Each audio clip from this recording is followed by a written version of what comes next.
El sobre rosa estaba ali. Sobre la mesa de caoba, como una bofetada en la cara de Diego. No sabía de dónde venía, pero su sola presencia lo revolvía el estómago. Como así, el colorción gritera verdades que él había enterrado bajo años de silencio.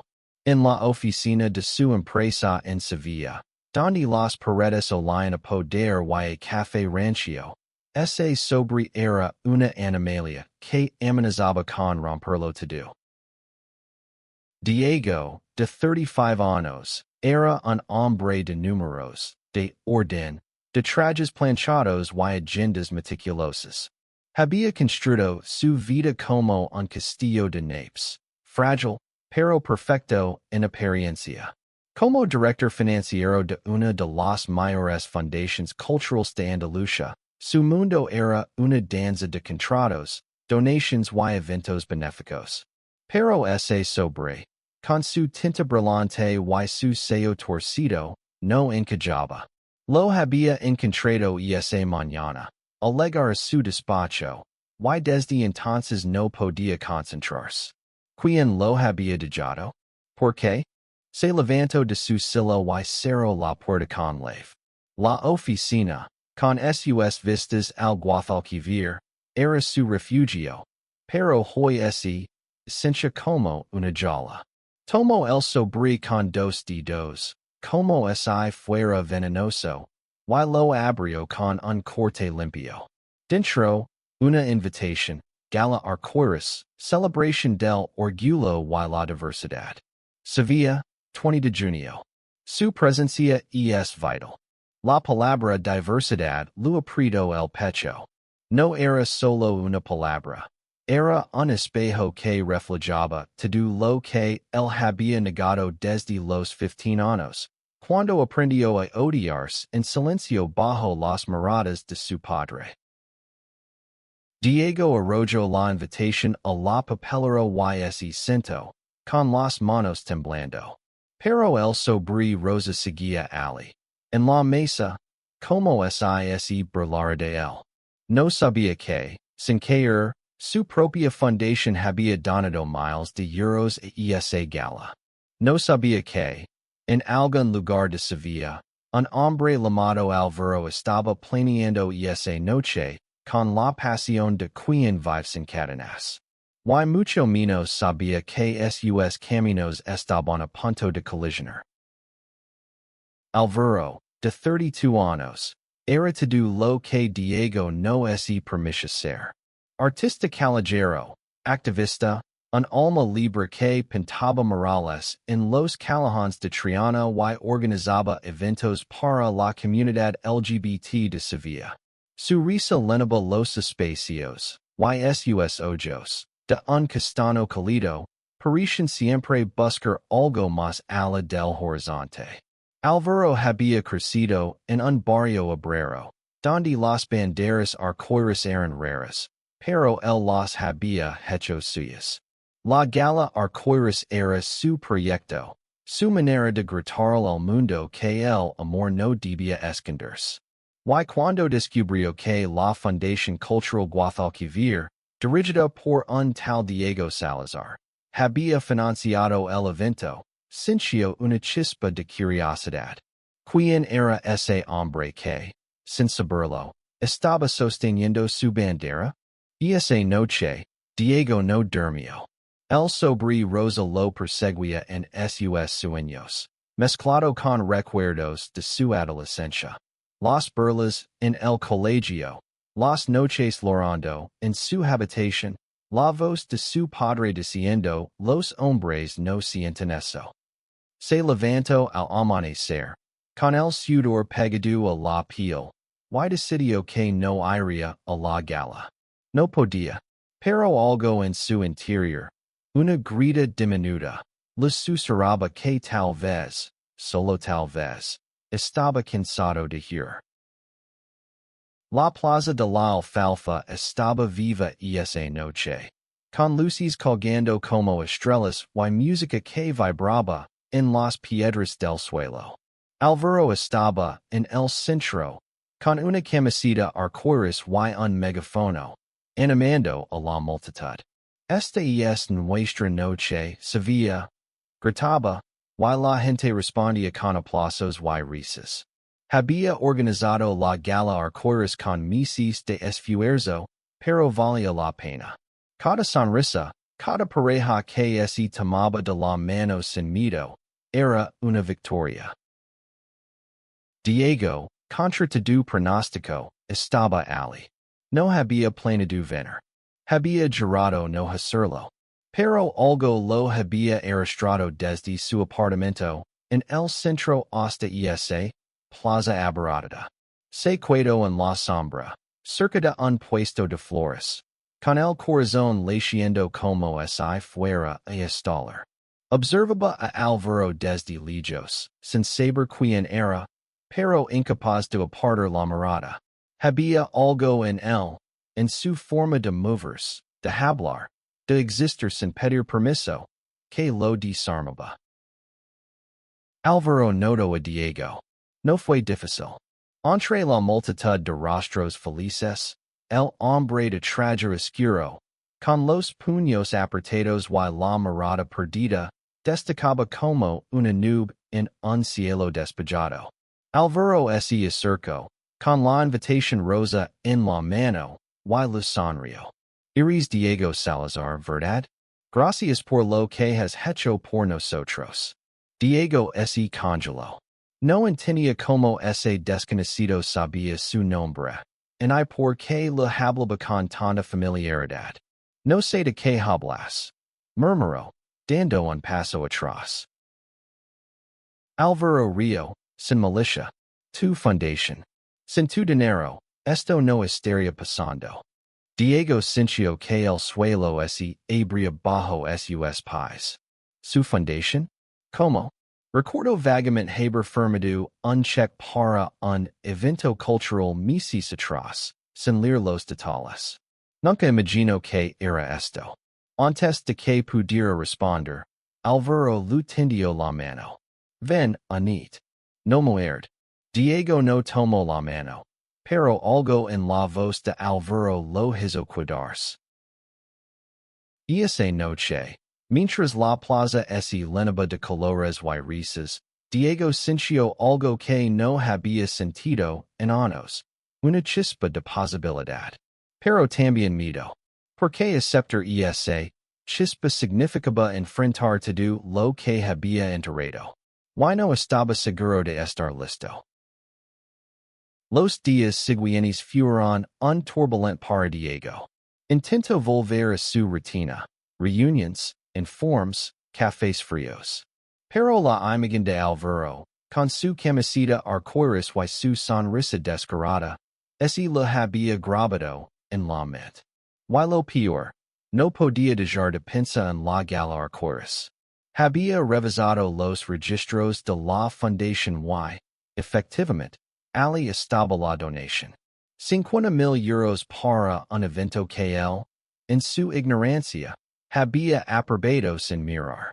Se sintió traicionado, aunque no sabía por quién. Decidió confrontar a Álvaro.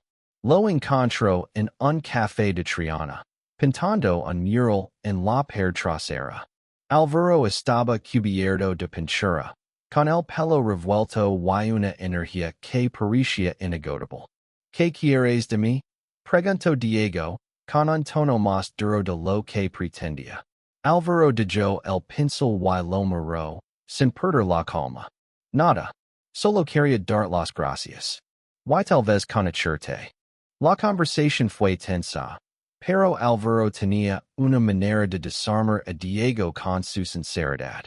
Habló de su vida, de crecer en un barrio donde ser diferente era un delito tecido, de cómo había encontrado su lugar en el arte y en la comunidad. Diego, por primera vez en años, sintió el impulso de hablar, pero no lo hizo. En cambio, se despidió abruptamente y volvió a su oficina, donde el sobre rosa seguía en la papelera, como un recordatorio de su cobardía. Esa noche, Diego recibió una llamada de su madre. Estás raro, hijo. Dijo ella, con esa intuición que siempre lo ponía nervioso. Intento mentir, decir que todo estaba bien, pero su voz se quebró. Colgó el teléfono y se miró en el espejo. No reconoció al hombre que lo miraba de vuelta. Estaba cansado de fingir, pero el miedo seguía siendo más grande que él. Una semana después, una tormenta azotó Sevilla. Las calles se inundaron, y Diego, atrapado en su oficina, decidió caminar hasta casa bajo la lluvia. Fue entonces cuando lo vio. Álvaro, empapado, ayudando a un grupo de voluntarios a repartir mantas y comida a personas sin hogar. Diego se detuvo, con el paraguas goteando, y algo en su pecho se rompió.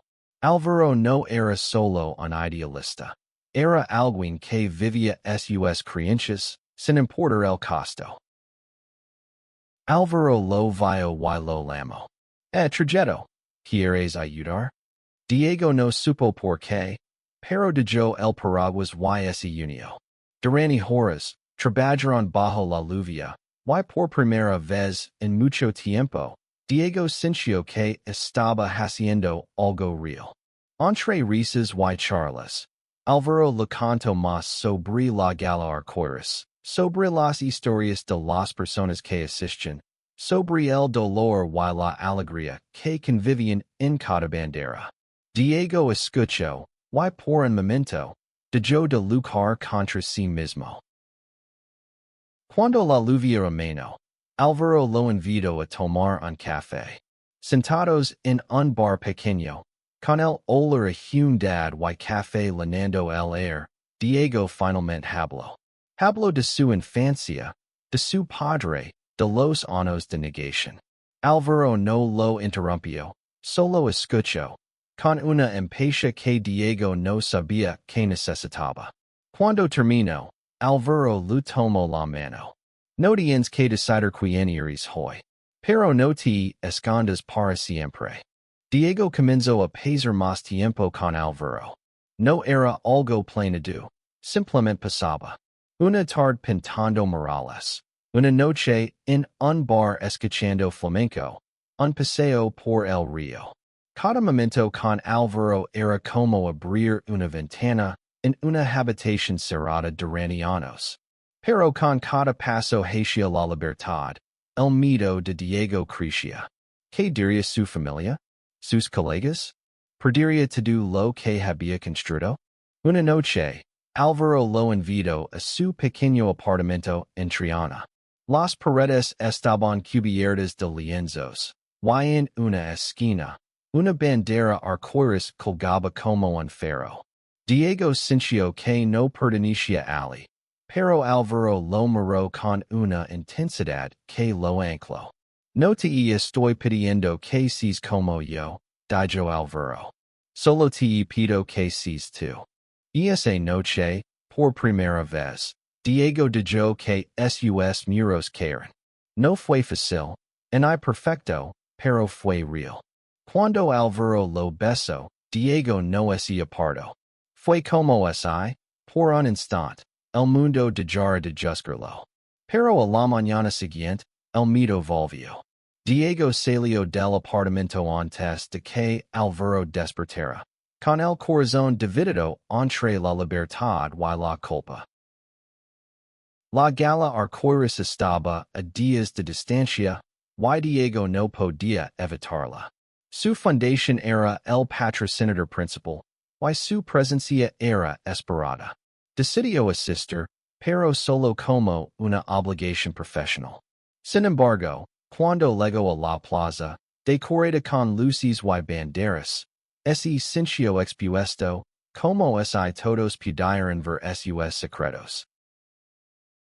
Álvaro estaba en el escenario, dando un discurso apasionado sobre el amor y la resistencia.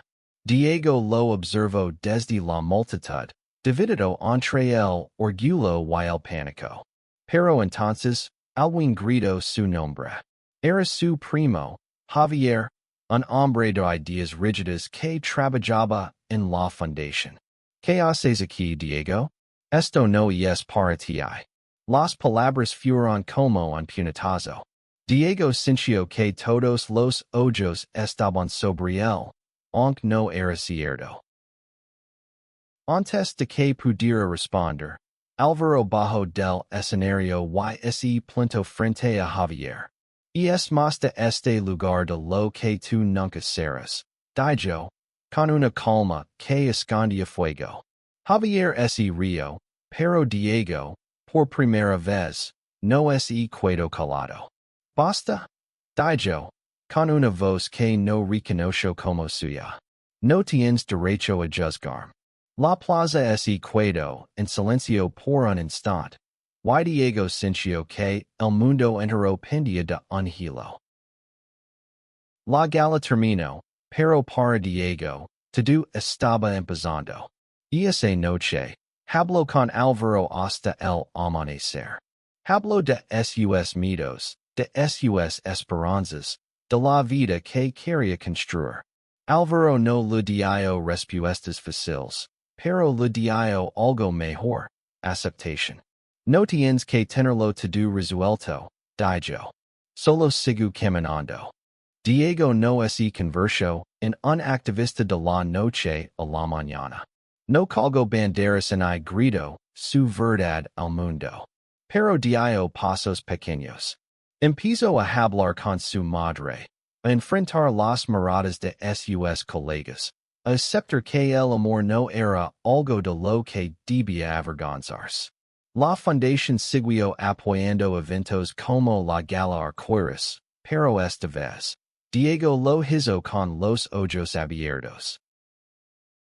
Un año después, Diego y Álvaro caminaban juntos por la plaza de la Alfalfa, ahora vacía, bajo un cielo estrellado. Diego llevaba un sobre rosa en la mano, una invitación para la próxima gala. No lo odiaba. Por primera vez, lo sostenía con orgullo. Había aprendido que la bandera que más temía no era un símbolo de caos, sino de libertad. Y en esa libertad, encontró no solo a Álvaro, sino a sí mismo.